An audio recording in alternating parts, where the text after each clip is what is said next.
تو یہاں پر کانفرنس تھی جو رائس اپ کے پلیٹ فارم سے ہوئی،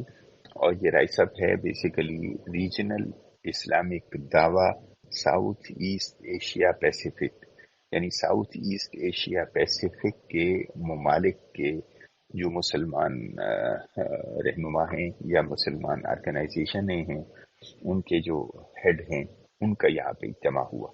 تو یہ پاپا گینی، نیوزی لینڈ، فجی، آسٹریلیا سے لے کر نیچے پھر Japan, Korea, Taiwan, Hong Kong, Macau, پھر یہاں صدرن زون اور سینٹرل زون میں، جس میں پھر یہ سری لنکا اور میانمار اور کمبوڈیا، یہ سارے علاقے کے لوگ تھے اس میں۔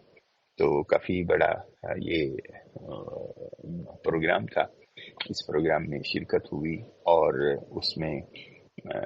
اس علاقے کے اندر بسنے والے مسلمانوں کی فلاح و بہبود اور دعویٰ کے کام کے حوالے سے گفت و شنید ہوئی۔ تو پھر خیر اس جگہ کا انتخاب بھی اسی لیے ہوا کہ چونکہ اس تنظیم کو، رائسب کو حکومت کی سرپرستی حاصل ہے، بلکہ حکومت کا تعاون بھی حاصل ہے، ملیشیا کی مرکزی حکومت کا بھی، اور یہاں کی صوبائی جو حکومت ہے اس کا بھی، بلکہ اس کا جو ہیڈ ہے وہ یہاں کے صوبائی جو حکمران ہیں، جو بڑے ہیں، طیب ان کا نام ہے، وہ ہمیشہ سے کر رہے ہیں۔ اور اس کی یہ 19ویں جنرل اسمبلی کا ایک اجلاس تھا، اور 42ویں سالگرہ تھی اس آرگنائزیشن کی۔